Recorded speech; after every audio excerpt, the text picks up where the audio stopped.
come up a few times in the past week. And no, you're not late. Just in time. I'm early. I'm logging in early and just kind of staying on live to allow people to fill in. I haven't started anything. Just chatting, smudging. Might put some music on. I can never pick like a good Merlin soundtrack. And so I'm like, Alexa, shuffle medieval lo-fi music. We'll see. Shuffling Medieval Lo-Fi by Medieval Lo-Fi Ensemble from Spotify. Okay, they have an ensemble. This is good.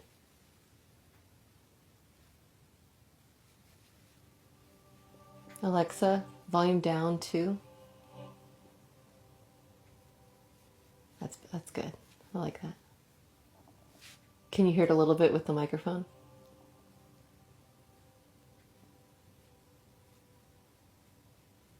Or is it too quiet to be heard?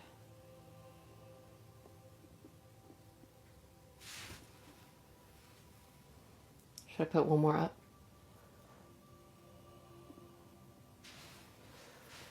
What say you? We're going to start in about 3 minutes, so we're just getting ready for people to show up. You can hear? Okay, perfect. I want it to be not... This is perfect volume for me, or where I won't get distracted. Okay, and if you haven't seen, everyone, I want to show you my Merlin statue that I painted. I bought it off Etsy, 3D model, and I painted it. Look how cute. Look how cute his little details. I still have to glue him together, but he's put together. Okay. Thank you. I actually had fun. That was my first like model painting I've done, and it was a good time. I can see why people get so into it.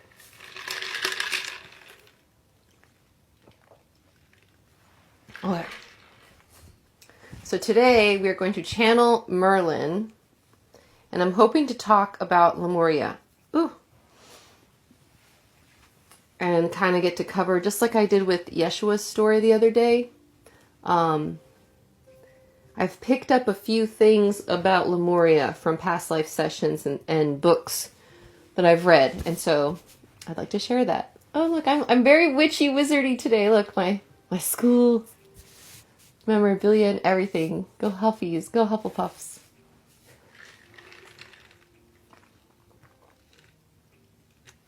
Okay, we're going to wait a few more minutes. This is going to be rods practice, so if you have copper rods, divination rods, or pendulum, now would be the time to get it. Get it ready. Light your candle. We are getting ready to start our practice.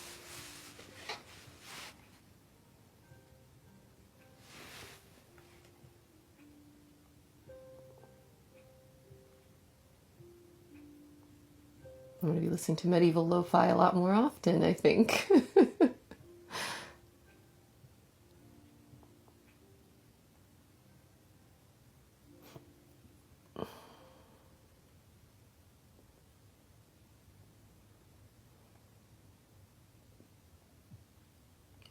I'm just double checking the questions. Making sure we're good.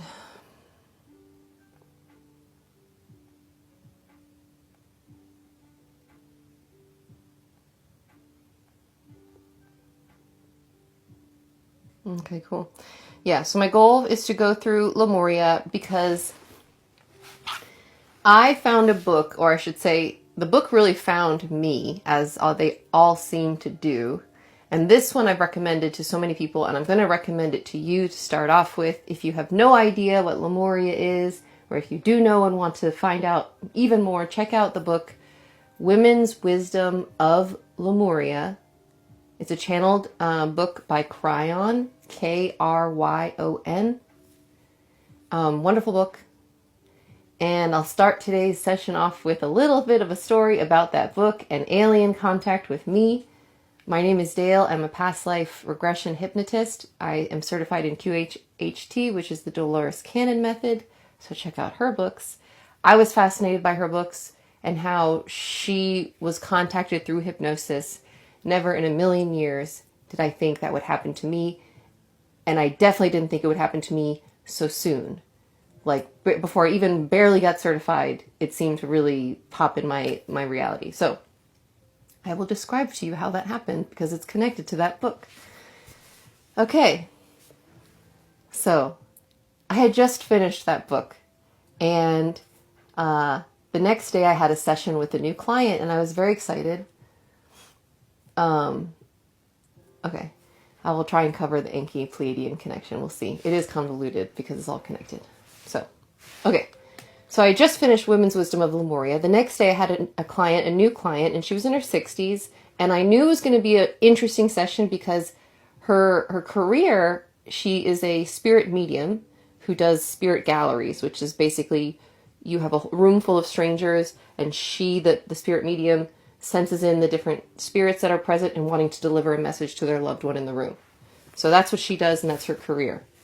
And so I knew it was going to be interesting, but I definitely was given more than even I was expecting. So we start her session, and the first life that she's brought into, I'm already surprised because, number one, usually when they drop you into a new lifetime, they start you in when they're very young. But this one, it dropped her in when she was old, like on her death day, old. Very, very, very old. And she described the scene as being very, picture Moana. Okay, picture the island of Moana living in this beautiful community and that type of clothing, very Polynesian, Pacific Islander, ancient people. And I'm talking about like when animals of this land were still kind of dinosaur-y looking. But we're going to cover all that, and I plan to cover all that stuff today. I'm so excited. But this is what my client described seeing, okay? And she described so much love. In fact, the love was so intense that as soon as she dropped down into this life, before she could even describe what her body looked like, what she was wearing, what everything looked like, she just started weeping uncontrollably. And I thought something was wrong. I was still very new. I was like, is everything okay? And she was like, everything is fine. She's like, I've just never felt this much love. She's like, it's not like it is here right now. Just you can feel the love. It's like emanating from the plants, the animals. Like it's different than it is right now. That's because it was 5D. But we'll ask. I've never gotten the chance to explore this lifetime and this memory. But anyways, all of this was extremely interesting to me because what she was describing was exactly how Lemuria was described in the book that I had just finished the day before starting her session. So I was having a bit of a mental episode where I was like, is this really happening? Like, what are the statistical odds that she would be describing a lifetime in the book that I just read? The stranger that I've just met today. And I was like, but I still don't know yet. Right? I still don't know. Jury's still out, but everything is pointing to weird similarities. Even to the point where she described animals living among the community. Like not partitioned, like corralled, like farmers keep their animals now. She was like, they are free. They free range. We like live among them. We shepherd them. We take care of them. There's a respect. It was very, very cool. Then she describes, that, you know, she knows she's dying or she's ready to die. And so instead of being a sad occasion in this island, the whole island gathers to celebrate her, lifts her on this pallet full of flowers, and everyone in town gathers as they march her through the whole town. And it was like she was royalty, but she was just one of them. And everyone was family among this group. Like they were so unified. It was beautiful. And everyone passed through and said their love and everything to her. And as they put her onto the water at the very end, she drank something and let go and goes into the water. And everyone is like, spends the whole night just celebrating her life together in a party, in a feast. It was beautiful, honestly. And then at the very end, I asked her like, where are you going? Because usually there's like a door or something that allows them to go to the next phase. And she said, I'm going to the star. And I said, the star? And she's like, yeah, the star. I was like, okay. So she goes to the star. When she gets there, she realizes this isn't a star. This is a spaceship. And my client starts to kind of have a moment. You can tell because she starts to lift out of trance a little bit because she's weirded out. She's a 60-something-year-old Christian spirit medium, but still a Christian spirit medium. So this was a little beyond her comfort zone for sure. And she goes, "It's a spaceship." And I was like, "Okay." And she's like, "And there's like 8 beings that look not human that are staring right at me." And I'm like, "Okay." And she starts to get a little nervous. And I'm like, "It's okay. Like, everything is okay."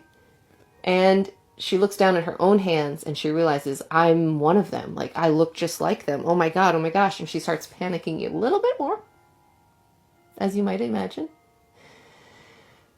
So I calm her down. I'm like, "Okay, if you are looking like one of them, then you must be family. Let's explain. Let's have them explain. Like, this must be meaningful in some way." And it was. And they introduced themselves. And it was actually the first time that I witnessed a higher being step into someone else's body and speak through them to me.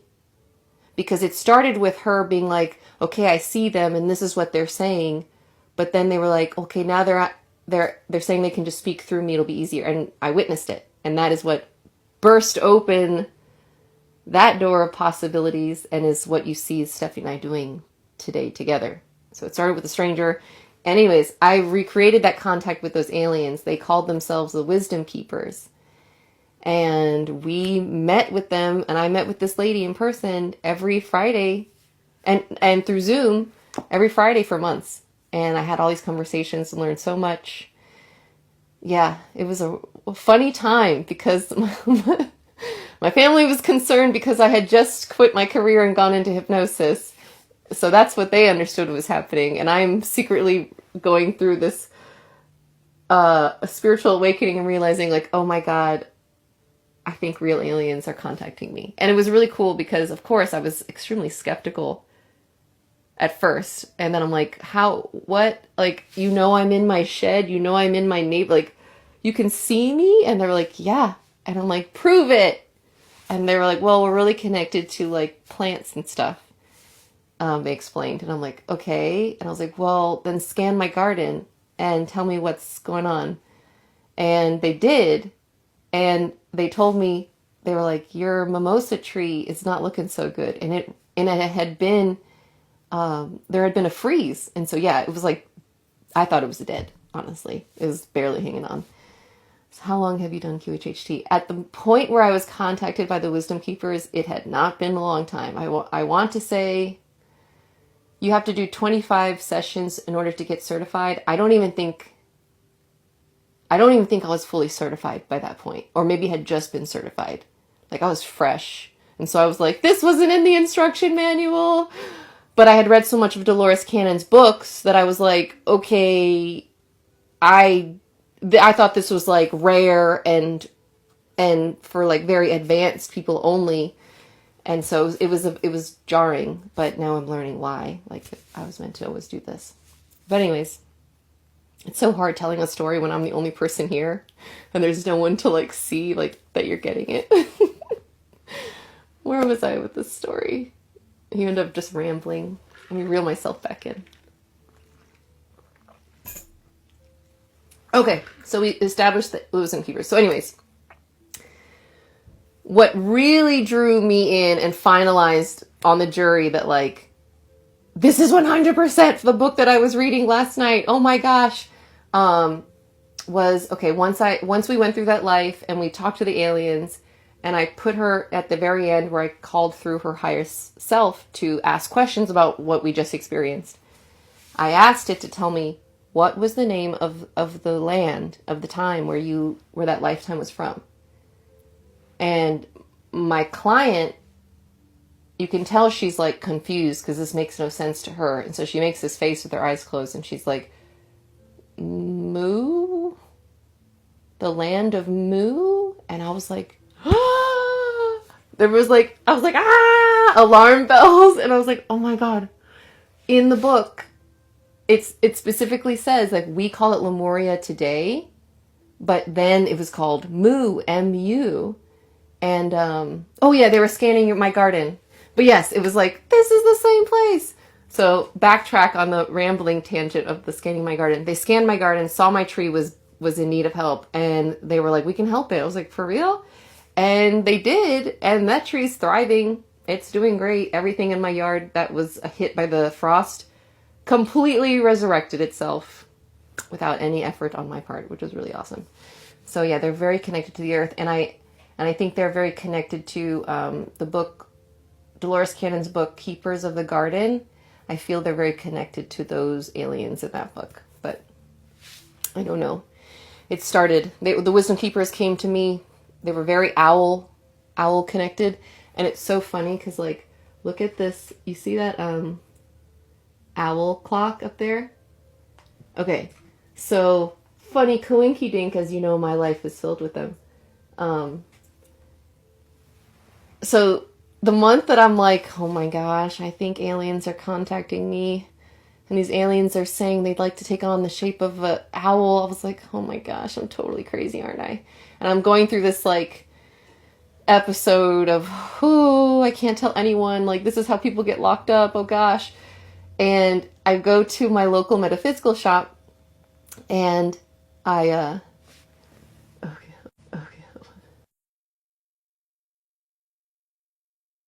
shop, and there's like a raffle thing going on. There's like a special event, and I put my name in and I win something, and it happened to be that clock with the owls on it and everything, and I was like, of course it is, of course it is. I was like, they see me, they're watching.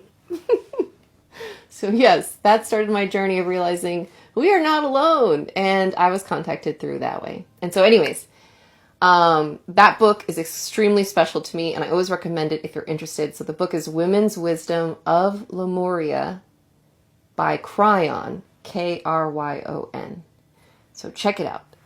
Now, for today, I prepared some questions to kind of go through the things that the book claims about Lemuria, and so we're going to ask Merlin about them. So yeah, this should be exciting. So get your tools ready. Sorry for the long story. Not sorry. Thank you for listening to my long story. And thank you for being here. Okay, drink your water. Let's get ready. We're going to do the white light pyramid and begin. Okay. Close your eyes. Take a deep breath in. Exhale.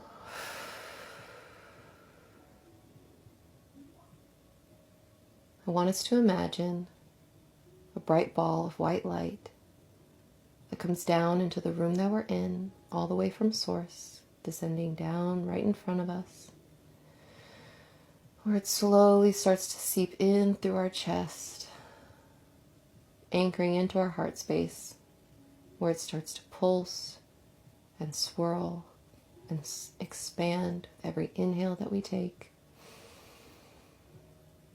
filling up our entire body with this beautiful white light. And this white light continues to expand, and it pushes out all the energy that no longer serves us and it's no longer for our highest good, pushing it all out of our body, through our hands and feet, out into the world, where it can be used by others. And this energy fills up our entire body, and it continues to expand outwards as it takes on the form of a white light pyramid that completely surrounds your body, with a peak about 20 feet above your head and the 4 points touching the ground. I want you to imagine a beam of light that shoots upwards and downwards from your heart space, going through the tip of the pyramid, all through your chakras and through the tip, all the way to source, where it anchors in, and all the way down through your chakras and down through the bottom of the pyramid, where it goes on and connects to the center of the earth. Within this white light, we're completely protected, and we only allow truth, love, and wisdom to enter. And if you want to, you can even imagine extending another beam of light from your heart space and connecting to my pyramid of light, so that we're all synchronized and harmonized together. Okay. Now that it is activated, you can ask for a physical confirmation that the pyramid has been activated, and feel into your body. Okay, grab your tools and let's begin. Okay, thank you. Thank you, Goldie. All right, so let's begin. Good pivot. I don't accept. Sorry. Oh, thank you. Yeah, I caught myself. I have a habit of apologizing too much, as most people do. So I'm working on it. And one of my things I think that I do too much is tell too many stories and dominate the conversation. Yes, look, I'm already. but that's not true, and I need to embrace it as my gifts. Yes, yes, yes. Okay. I know, thank you guys. Okay, so we are going to connect today with Merlin. And if you've never connected with Merlin, connect with your highest self. But I love connecting with Merlin. I think he's a great teacher. He enjoys doing this. And he's unique in that he's so angelic and dragon. You share wisdom through your stories and we love it. Thank you so much. And I think that makes him special because, you know, I think he has the opportunity to appeal to like the Christians because like, hey, angels are cool. We're cool with angels, right? And then he can appeal to like the more witchy styles. Like we love dragons. We love dragons. It's like it's all connected. He's like the bridge that unites. So that's why I love working with him. Okay. Okay, so now I would like to connect to Merlin for my highest and greatest good. I'm getting a yes. All right. So am I connected now to the consciousness known as Merlin? Yes. Okay. Am I connected to anyone else other than Merlin? I'm getting a no. Okay, good. All right. If you get a yes on that, always ask if everyone connected is here for your highest and greatest good. And if you get, it's about to answer yes on that, but I don't need you to. If you get a no on that, start over at the white light pyramid and do that again, imagine it, and then call in Merlin again, or your highest self. So, okay, now that we've connected and we've confirmed connection, let's go through the diagnostics, which is, please show me a yes. Okay, thank you. And then you can have it go neutral. Please show me a no. Okay. Please show me a maybe. Mine always looks like a no, but yours might not. And please show me an answer not allowed or blocked answer. Mine also looks like a no. Sorry if you hear other voices. There's people in the neighbor's yard behind me. Don't they know there's a wizard at work here? Muggles.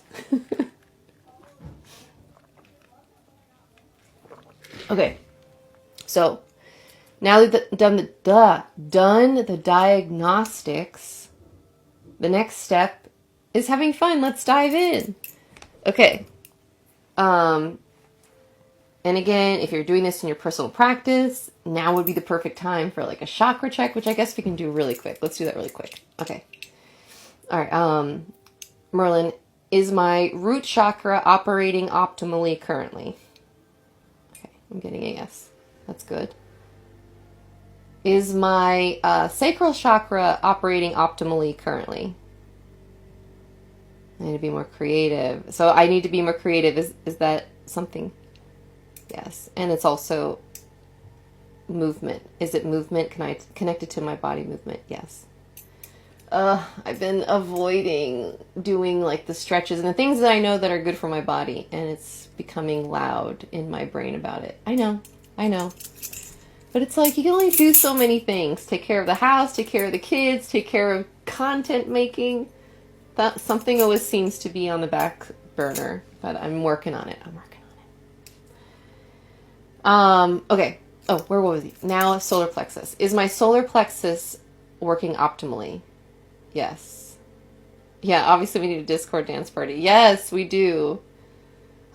Yeah. Okay, now, is my heart chakra operating optimally currently? Yes. Okay. So right now just my sacral is junked up, which is usually the most common chakra. Is the sacral chakra the most common junked up? Yeah. It's like if you think of our bodies as, you know, Ferraris, then each of our chakras I think consider like separate engines. He's agreeing. And So just like how an engine gets gunked up, if you're not using the right oils and things like that, your chakras get gunked up when you're not regularly cleaning out the energies in those locations. So, yes, and back to what's next. So next is throat. Is my throat chakra working optimally? I'm getting a kind of. Wait, is my throat chakra working optimally currently? Still seems like a kind of, but a yes overall. Okay. More singing. It's just more sing and dance, movement. I'm being too like definitely watching too much of my phone.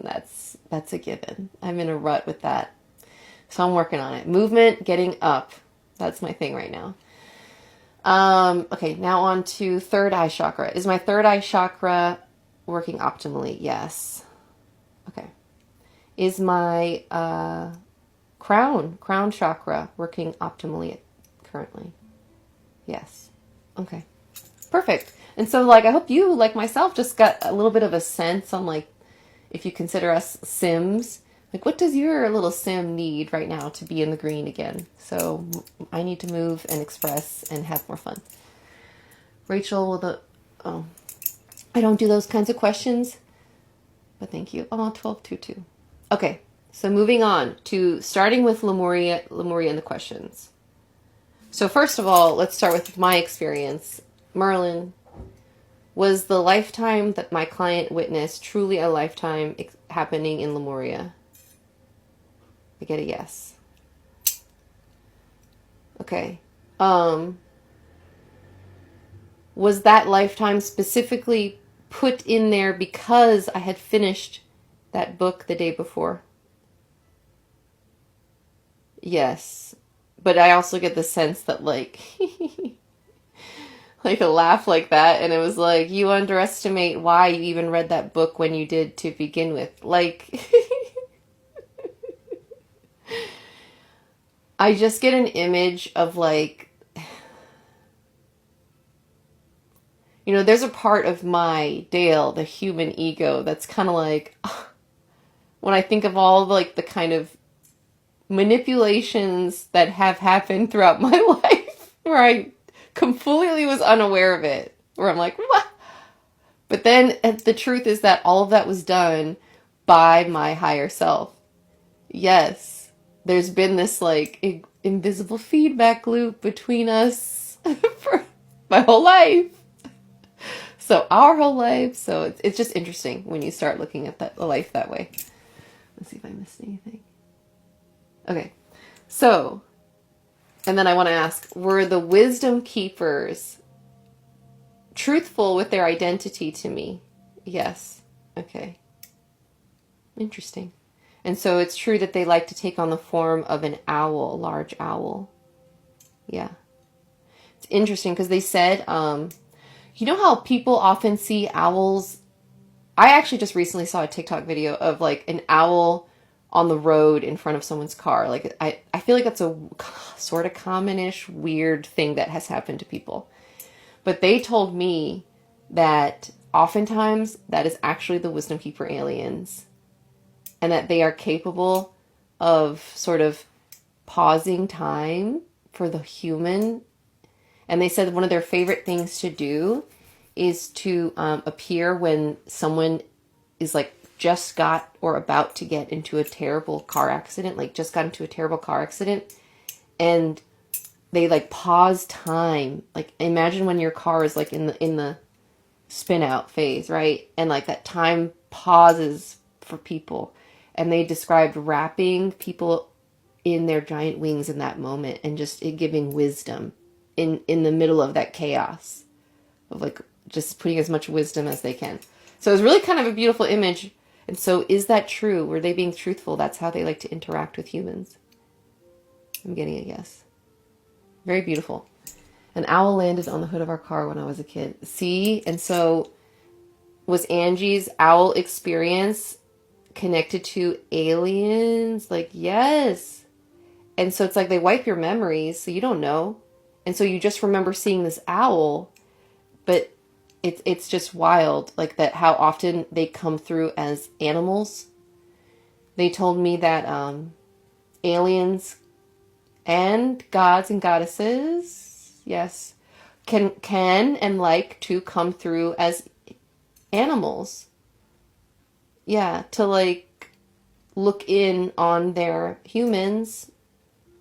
Yeah, check in.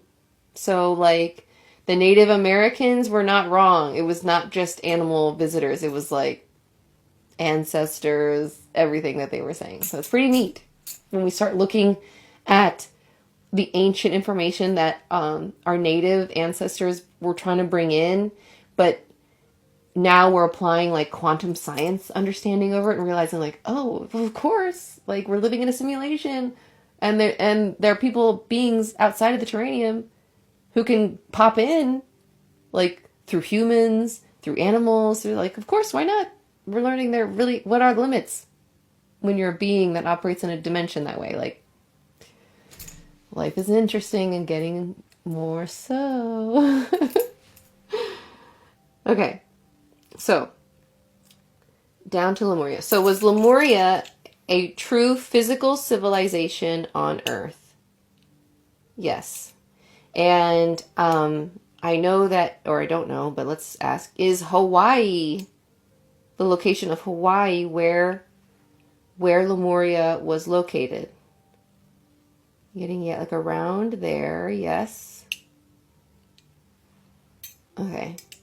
So were the people very much looking like the Moana people of the movie? Like they were dark skinned? Yeah. Yeah, they were. Like that. Very interesting. Oh, what did you ask? That's so cool. I wonder if our pets have souls. Yes. Yes. Many of our pets are soul family. So, and it's often possible, like, even, like, okay, so is it true that in order to have the human on Earth experience, you first have to go through levels of, like, animal kingdom experiences as first? Yes. And so, like, you know, us humans may have had a dog lifetime or cat lifetime, all that kind of stuff. Yeah, several. And so, and I've heard it is possible for pets to up level to human, but then come back as a pet to operate as like a guide for a loved one or some sort of supporting pet for a loved one. So that happens too. Very interesting. Okay. So, is Lemuria also a state of consciousness and not just a place? I'm getting a yes. Okay. So then, did Lemuria exist before the origination of Atlantis? I'm getting a yes. So it's older than Atlantis. Would you consider Lemuria the first like advanced human civilization that existed on Earth? I'm getting a yes. I wasn't sure what to expect on that, but I'd love to hear what you guys got. So Lemuria was the first advanced human civilization on Earth. Yes. Okay. And then would you describe it as more spiritual rather than technological? I'm getting a very slow answer, but I feel like that has to do with well, the question really is comparing. It's Lemuria is more spiritual rather than technological in comparison to Atlantis. Yes, but I feel like he had a problem with saying it wasn't technological. He's just saying that it wasn't machinery. It wasn't so much doodads and gadgets. It was like earth technology, crystal technology, that kind of technology. Very advanced. This is Rod's practice. Yes, thank you, Angie, for explaining to people. Yeah, no personal questions or readings. Today we're talking about Lemuria. So I'm specifically going through some of the things that the book Women's Wisdom of Lemuria by Cryon claimed and seeing if they're true. And we're doing it in a group so that multiple people can share their answers. Okay, so then Lemuria is really important for this time in our lives because it is so tied with the divine feminine revolution, return, awakening that we're experiencing right now. Would you say that is true? Yes, that is a big yes. And so many of us that were alive then are here and alive right now for a reason. It's like I have gotten a lot of information basically confirming over and over again that the information in the lifetime of Lemuria is a huge anchor point of like, once people can learn to tap into their inner divinity, like we're learning with this is a divination tool to help open us up. Once more of us can do that, and we can consciously decide, I would like to connect to the parallel version of myself that is alive, not dead, because time is not linear. It's all happening all at once. I'd like to tap into the version of myself that is alive in Lemuria and see if there's like, we can team up through space and time. Like that kind of stuff is possible, and still saying on yes. And so can you imagine if more of us started doing that and the amount of information and ancient wisdom and technology we could bring through that way? So that's what we're learning. That's all connected. All connected. Yes. Okay. So, did Lemuria operate with strong feminine leadership? Yes. According to the book, it was like they had a women's led council. Yes. And was it only women on the leadership? Go forward. Was it only women on the leadership council? Okay, it looked like a no, but let me double check because I don't remember. Were men allowed on the leadership council as well in Lemuria? I'm getting a yes. Yes. Balanced men and women were considered for leadership positions. Yes. Okay. I'm surprised by that. For a second I thought it was ultra matriarchal, but it was, would you say Lemuria then was more balanced than purely matriarchal? I'm getting a yes. Okay. So in essence, that is what we're going for now, like bringing that balance back this time. Yeah. Okay. Very neat. Okay, let's see. And it's funny because in the book it described that each men and women, obviously we know that they're different. This is a very common trap many of us get into in when you start to debate matriarchy, patriarchy, and what's been good and bad about such civilizations and societies. There are inherent differences in men and women. And so it was actually interesting because one of the things that they described in the book, they described how the women of Lemuria were inherently, as women are, inherently tapped into Earth and her cycles and ebbs and flows and the water and everything. And so every day these women would gather together and like form a meditation circle, I'm assuming, and commune with nature and find the best fishing spots for that day. And so they would literally find the location and send the fishermen off to that location, go fish there. So that would prevent overfishing, and they would always come home with a bounty. Hey.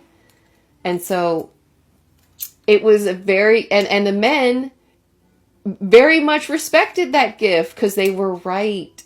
It was very helpful and prevented a lot of time wasting when they knew exactly where to go and they could trust this connection that these women inherently had. There was no jealousy. And it's very interesting because in this culture it also described that not only did the men catch the fish, but they cooked it for the village as well. The men were in charge of preparing the feasts. And so it's interesting that now we consider like cooking and all of that more of like women's work to provide, but then it was a masculine, more masculine activity.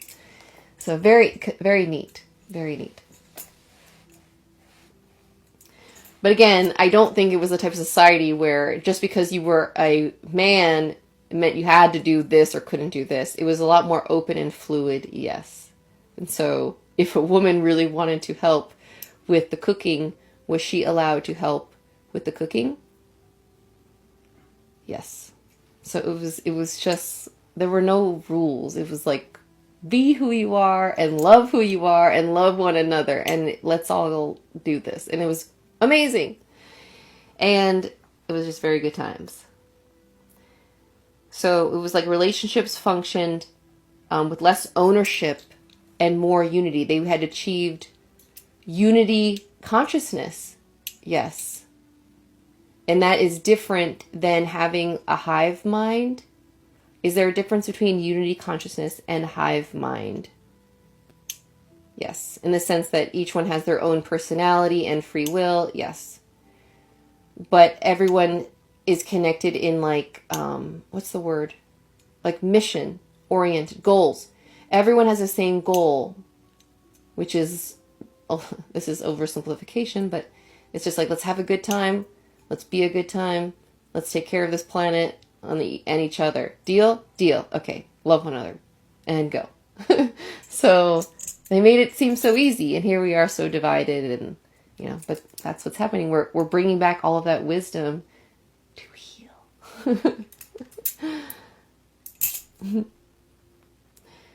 Let's see. So we're learning that the reason humans are advanced to begin with and we're not still like Croatoan or Cro-Magnon, whatever the words are, ancient cavemen still, is because of alien influence. Yes, 100%.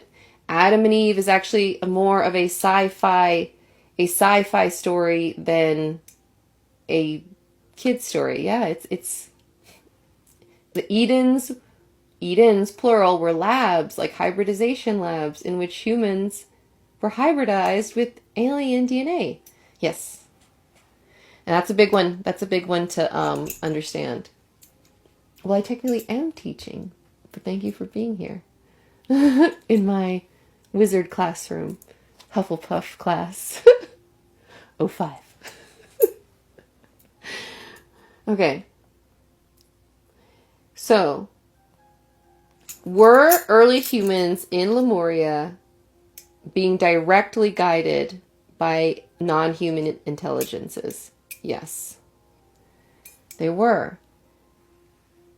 And I believe, like, in their ancient information, like, they were very connected to the Pleiades sister constellation, the 7 stars of the Pleiades. And so I'm assuming then, would you say then that the Pleiadians were the number one, I'm getting a yes, but the number one, like, helpers, guides to the Lemurian people? I'm getting a yes. The same Pleiadians that we know as, like, Nordic looking, blonde, blue. Oh, I'm getting no. Okay, so different looking Pleiadians. Okay, would you say they're like Lyra Pleiadian hybrid? Lyrans. Okay, so Lyrans who were in the Lyrans in the Pleiadian star system? Pleiadian Lyrans. Okay. I'm getting a yes on that. I'd love to hear you because I'm not sure on that. When I heard Pleiades, I just assumed the blonde hair, blue-eyed, but that makes more sense to have it Lyran since we're learning they're the most ancient in connection to humans.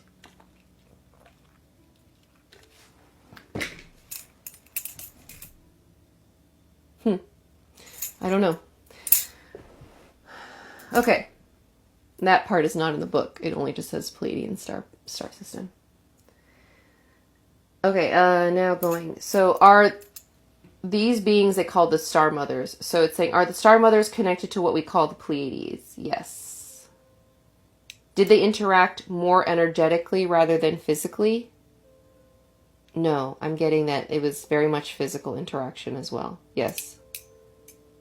Okay. Very cool. Do humans alive today carry Lemurian memories in their Akashic records now? Do humans alive today carry Lemurian memories now? I'm getting a yes. I keep getting an itch. Oh, my hair. Interesting. Are certain individuals activating now and remembering their Lemurian Connections. I'm getting a yes. Okay. For those of us who have a parallel expression alive in Lemuria now, is that expression consciously aware of this lifetime we're living now and always connected?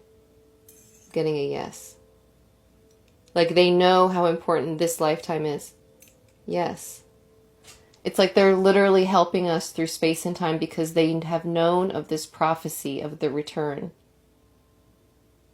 Can you just imagine that for a second?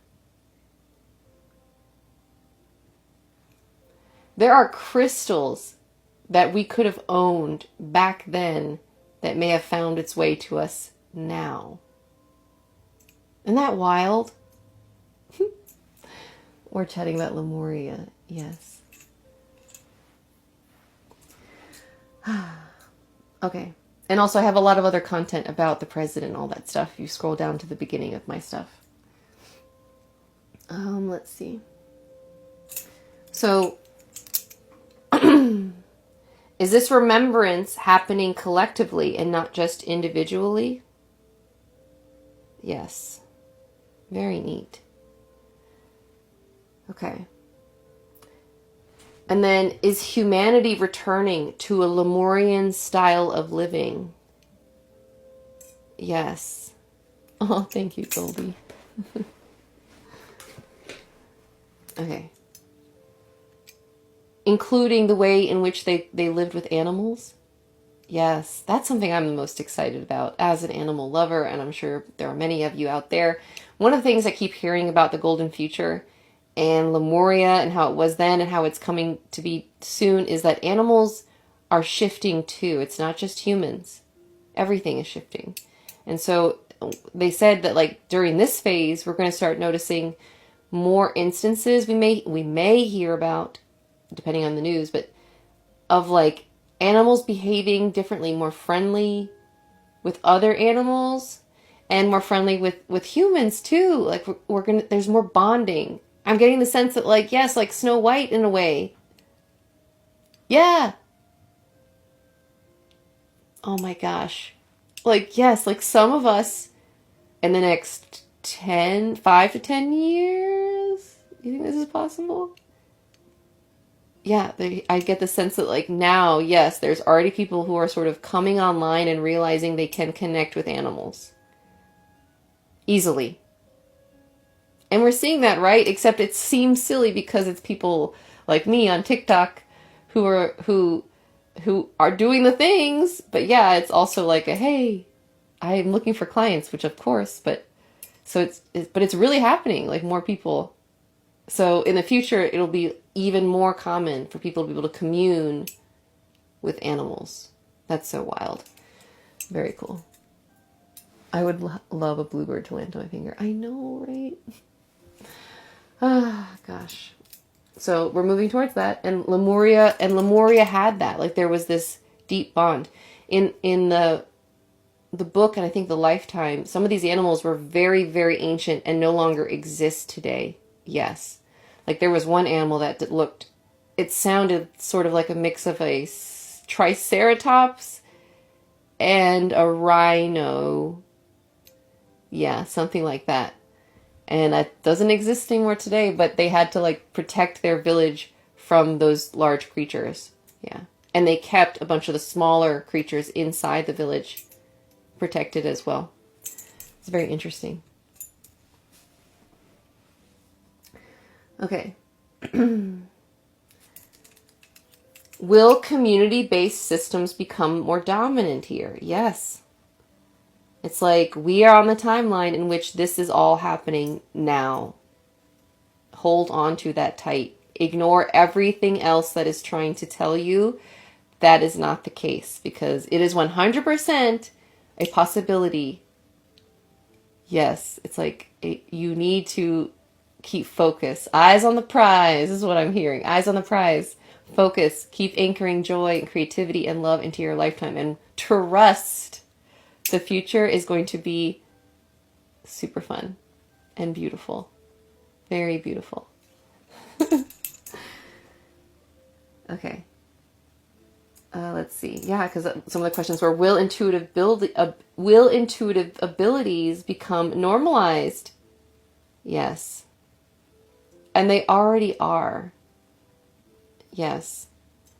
I'm like, I'm doing this for a public audience, considering I have all of these, this isn't really, I'm not viral or anything. But when it comes a day where someone's like, hey, wait, there's a lady with all these degrees who's doing these rods and saying a lot of crazy things. If it ever does start picking up attention, like, I know I'm going to have to explain myself. Like, so I'm ready. I know. Bring it on. Truth will set us all free. Yes.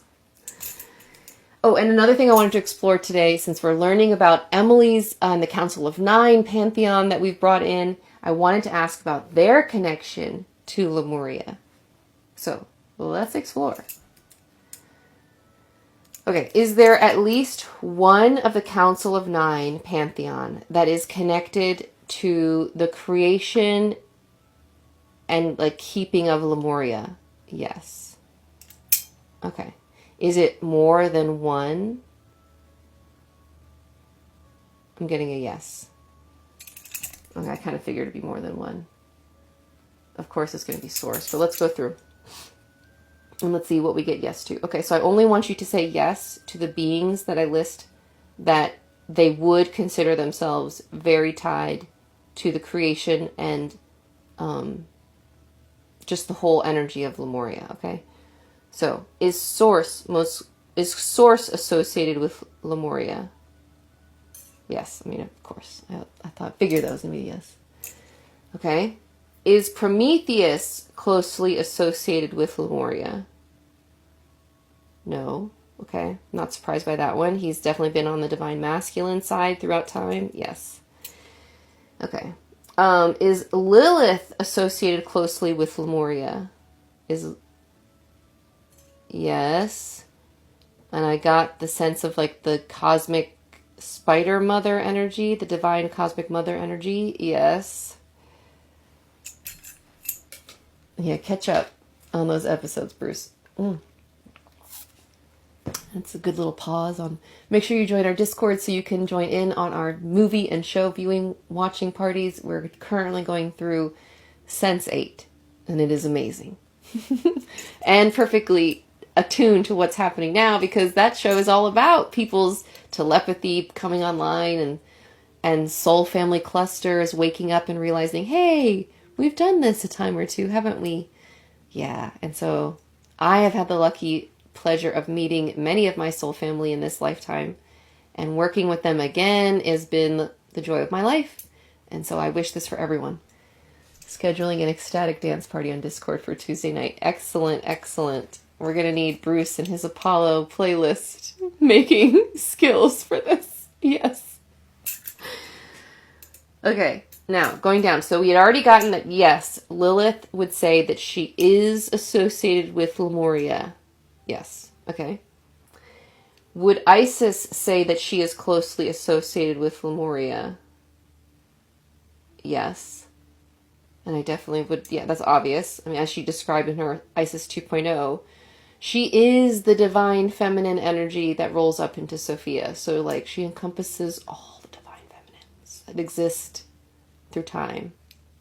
Yeah. So, of course, she's connected to the divine feminine civilization known as Lemuria.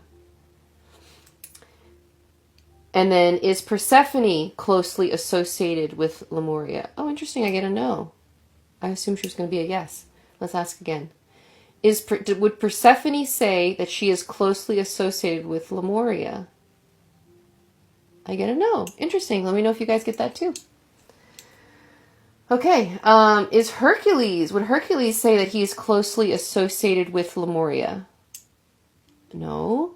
Okay, let's ask again. Would Hercules say he's closely associated with Lemuria? No. Okay. Is Apollo closely associated with Lemuria? I'm getting a yes. Would Apollo say... yes again. Let me ask. Hold on. Would Apollo... I'm trying to make it neutral before I finish asking. Would Apollo say that he is closely associated with Lemuria? Yes. Interesting. Okay. Okay. So we currently are yes to Source, Lilith, Isis, and Apollo. Yes. Okay. Would Enki say that he's closely associated with Lemuria? No. Again, I'm getting the sense a lot more divine masculine in his history. Yes. Okay. Is Hecate, would she say she's closely associated? Yes. So Hecate says yes, she's associated with Lemuria. Okay. Interesting. We're going to have a Lemuria specific discussion group at some point. Yeah. Very cool. Okay. Okay. Other than Source in that group, is there one primary being that you would say is most associated with Lemuria of those yeses we got? Yes. Okay. Is it Isis? You thought Apollo too? Hold on. Is it Isis? Is it Apollo? Interesting. But it kind of makes sense. So of Apollo, Isis, and Lilith, those were the two, right? The other three. Apollo is most closely associated with Lemuria. Yes, that makes sense because of the Gaia connection. Yeah, very cool. Sun and Earth energies. And we've also learned through Emily's channelings that Apollo is like the closest to Source of the Council of Nine as well, in terms of like sent by Source, like a liaison of Source. Yeah. So that's interesting. I can see it now where he's like, Apollo, go and create the human civilization, and Lemuria was the creation. Yeah, I'm getting a headache of thinking about it. But so did Lilith and Isis assist you then? It's like, yeah, it was a group. It was a group effort. Yeah. Okay. Very cool. And Apollo, would you say you are still the most connected to Lemuria? I get a yes. Very cool. I mean, it also makes me think that Apollo is also the god associated with the Temple of Delphi, the Oracles of Delphi, which is, again, a matriarchal system. Interesting. Some answers they give super quick, some are sarcastically slow. And yeah, and that actually the speed can at times determine the answer you're actually getting. Yeah. And so like we are able to get sort of like personality answers. Yeah. Like there are some times where I ask a question and the answer is so fast and large it like hits me kind of. I'm like, ah! And I'm like, okay, like that's like a yell. Like, yes! Yes!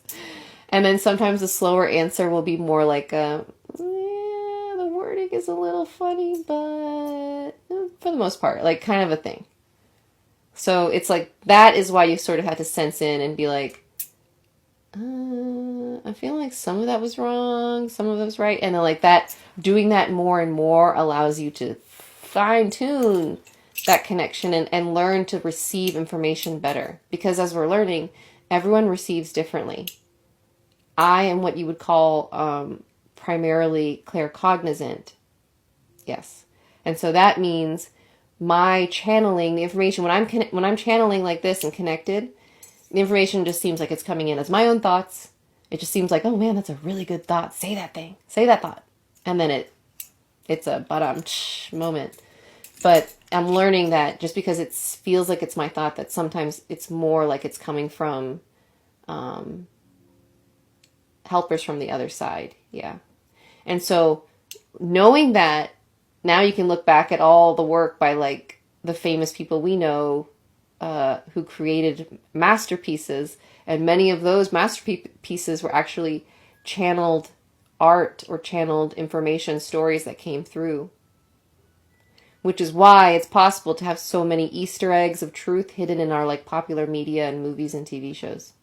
So, funny world we live in. Lean in, because it's about to get fun. Ear. Will I be a warrior in the future and emerge victorious? So yeah, we're definitely going to have a whole meeting about Lemuria with the gods, the god and goddesses that were responsible with bringing it. Oops, I'm getting the puzzle piece.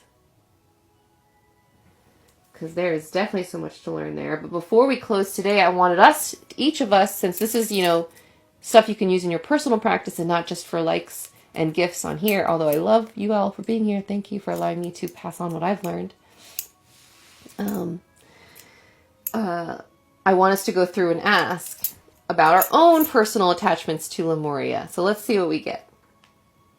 Okay. So first, I want us to each close our eyes and just ask in and see what you get. Okay, we're opening up the gifts. We're connected to Merlin right now, so anything is possible. You just have to trust what you're receiving and silence the voice in your head that's like, I can't do this. It doesn't work for me. I know that voice well, trust me. Or I just made that up. Get rid of that voice and just lean in and see. This is just a practice. I want you to close your eyes and ask Merlin, please show me something from my lifetime in Lemuria and see what you get.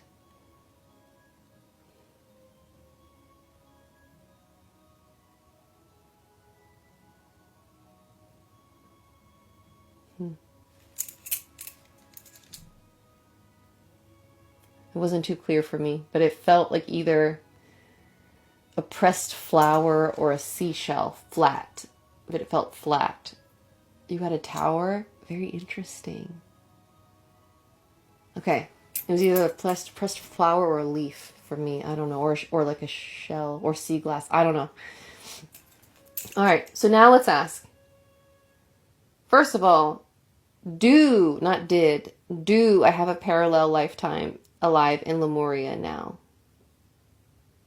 Yes. Ooh, I'm loving these descriptions. Ingot, medieval fight, a meadow by the ocean. I love all those. Okay, and so now I want you to ask if what you saw was truly what was being shown to you. All right, let's get a confirmation. So, for me, I saw what looked like, I don't know. At first it looked like a seashell. Yeah.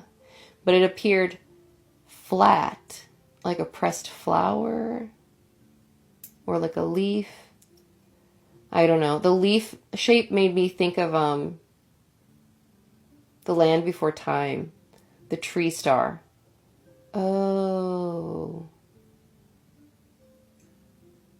Because it's like in that story, it's the tree stars, like you go to the great beyond, or the last green place, their sanctuary, which inevitably that was what Lemuria was created for, the sanctuary. Yeah. Okay, cool. So yeah, I'd love to see if you guys did indeed get what you thought you were getting and get confirmation. Interesting. Very cool. You're using muscle testing and you got a yes. Very cool, Angie. Okay, so then, so I had a physical incarnation in Lemuria. Yes. Okay, and then you can ask, like, was I a female during that time? I get a yes. And just so to see a no, was I a male during that time? No. Okay. Did I live to old age in that lifetime? I'm getting a no. Did I have only one lifetime in Lemuria? No. Okay. Have I had more than one lifetime during Lemurian times? Maybe what it was like slow. Have I had more than one lifetime during Lemuria? Yes. Okay. Okay, so then that question is funny then. So I've lived old age in some of those lifetimes. Okay, yes. Very interesting. So are all of those Lemurian lifetimes that I've had connected to like, are they aware of each other? That's weird to think about. And so, yeah, I wanted to ask also this, ask for yourself, did I, and again, if you've had multiple lifetimes there, then most likely the answer will be yes. But have I had a lifetime there in which I was a healer? Yes. Have I had a lifetime there in which I was a teacher? Yes. Have I had a lifetime there in which I was a leader? Yes. Interesting. Okay. Is there something from that lifetime or those lifetimes that I'm meant to embody now? I'm getting a slow yes, but I get the sense that it's like you are, is it that I'm already embodying it? Yes. Yeah. And so interesting what you get. So I'm already embodying the wisdom from those lifetimes. Yes. Very cool. Okay. Are Lemurian lifetimes more common in the viewer in the group that's watching now than the average demographic? I'm getting a yes. Is there a shared purpose among those remembering now? Yeah. We're all supposed to bring it back. This is so cool, guys. And then I want you to just feel and ask, is there an energy activation that my parallel selves would like to send to me if we were to connect using these rods? Yes. Okay. Then ask, is it for my highest and greatest good to ask to connect to my parallel selves from Lemuria? I'm getting a yes. All right, guys, let's try, and then we'll end the practice and just sit in that energy. And so to receive this activation, once we call them in, we just need to sit. Yes. Would 2 minutes be enough? Yeah, okay. Would 1 minute be enough? Okay, so 2 minutes. Better. Yeah, okay. Then I'll set a 2-minute timer. We'll sit with the energies once we connect. Okay. All right, so then let's call them in. After you've asked if is it in my highest and greatest good to call in my Lemurian parallel expressions? Yes. Okay, then let's do it, y'all. I am calling in my Lemurian parallel expressions for my highest and greatest good. Am I currently connected to my parallel expressions in Lemuria? Yes. Okay. And there's more than one? Yes. Is there more than 10? Yes. Is there more than 20? Is there more than 20 currently connected? No. So between 10 and 20? Yes. Okay. And all of them are here for my highest and greatest good? Yes. Okay. Then let's do it, y'all. So is it okay if I set a 2-minute timer and just have you all send us energies? And yes. Okay. Let's do it, everyone. Alexa, set a 2-minute timer. 2-minute timer started. Let's just close our eyes and receive in. Alexa, volume up.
Alexa, stop.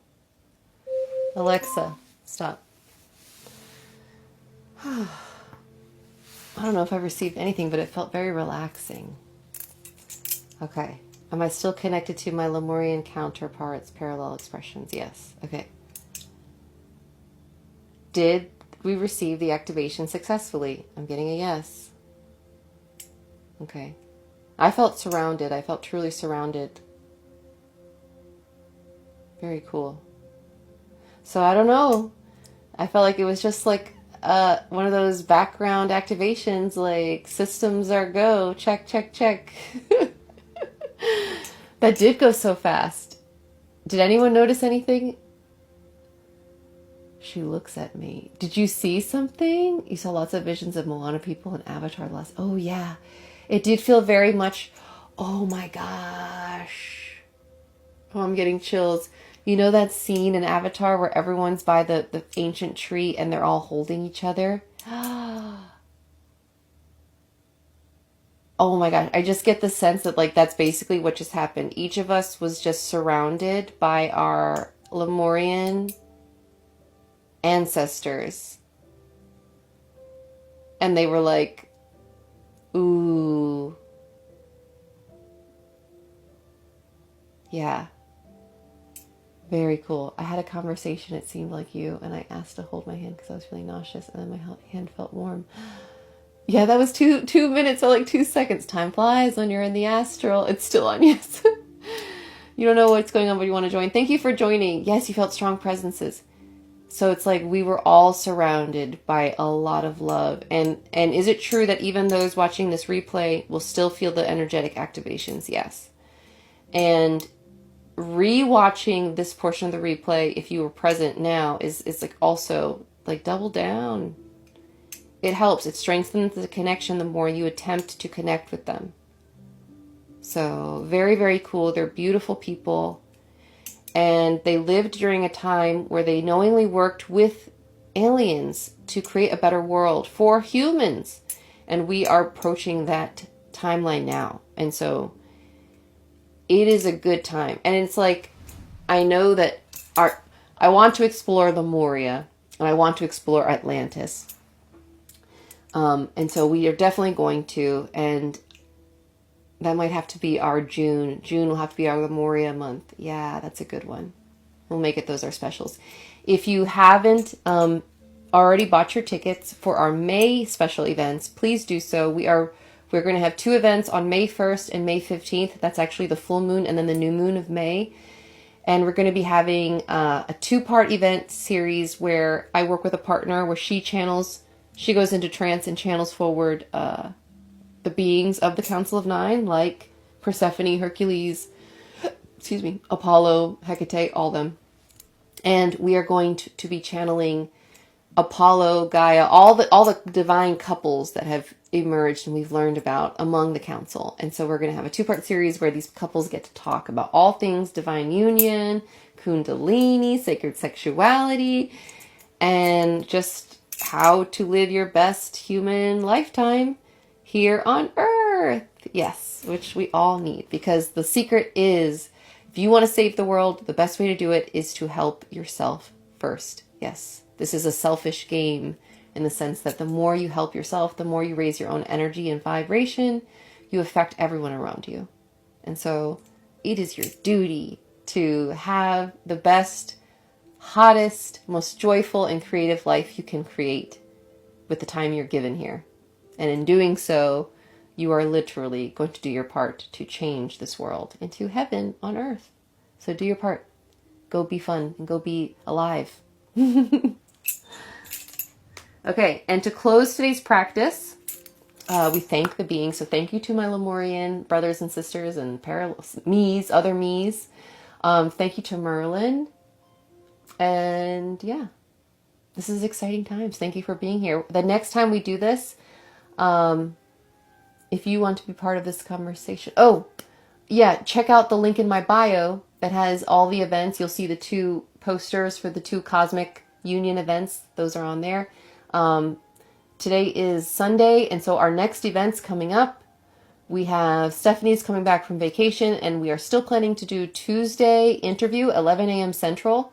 We are going to be doing the elementals. The dragon Toad introduced himself in the last dragon interview and wants to talk all things elementals, which he describes as like the umbrella term to describe everything that exists underneath that, which is like the Fey realm, elemental stuff. It's new to me and Stephanie, so what comes through is going to be a surprise, a delightful one, I'm sure. And so we're going to learn all about that. And then on Tuesday at 1 p.m. and Wednesday at 1 p.m., I will be on here doing Rod's Divination Live practice again. So please be there for that. And then Thursday night, 8 p.m. Central, we will be doing Lilith 2.0, which I feel like is going to be we're going to learn a bit more perhaps about like the cosmic spiders. Yes, that made a guest appearance on the Isis 2.0 interview, because we learned that those galactic spider mothers are connected to Lilith as well as Isis. Yes. So yeah, these live combos are free. The dragon combo is free. The ones that are not free are those special event containers like the Cosmic Union. But I do also, so the tickets for those events are $44 for each part, but if that is too much, I'm also selling access to the replay for $11 after the event is done. So there's also that option as well. But yeah, we do offer a lot for free. Just I find that those small containers where it's only like 13 people in the audience allows for a much more like potent channeling space. So it's very, very cool. So yeah, thank you for finding me. Please check out my content. And if it's overwhelming, because I realize like my TikTok feed is like a mix of my face and then the long form interviews. So we actually transferred all of the interview content to a library on YouTube that you can just not quickly, it's going to take a minute because each one of them is at least an hour. But you can go through and see which ones you've learned, because we have been cataloging a lot of information about these gods and goddesses, aliens, and beings of inner earth. So the world is a lot more interesting than we've been led to believe, but I'm trying to discover as much as we can about it and share what I've found. So check it out. That is also on a pinned post, YouTube. Do you know which will be Gaia and Apollo? I don't know which one will be Gaia and Apollo. As we get closer, I might find out, but I have what I am planning versus what the gods do is a totally different thing. But the one that I do have the image of Gaia and Apollo, I am planning for them to be in that one. But whether or not they decide on that is up to them. But that's my goal. And then I do want Isis and Shiva. I was kind of hoping to have the lower chakra couples come in first, and then the upper chakras come in the second one. That's my goal. And so do you think that is how they will organize it? Yes. Okay. So yeah, then that is how it's probably going to go. Yeah. So, so yeah, the one that has Gaia and Apollo, buy that ticket if that's the one you're the most interested in. But they should both be amazing, truly. And if you're interested in some of our previous events, which we've done, we did one on the pink full moon, the divine goddess, like divine feminine talk. That was so much fun. And then we did the divine masculine one last month as well. Also so amazing. And those replays are available for $11. So very, very cool. And then I'm also giving away for free still the meditation that we did on Discord. Was it Discord? Yeah. Where we went into the Sphinx with Sekhmet and Hathor. So that was majorly activating. I highly recommend that one. And if you're interested in that replay, just DM me or email me, daleloveshealing@gmail.com, and I will send you the replay for that.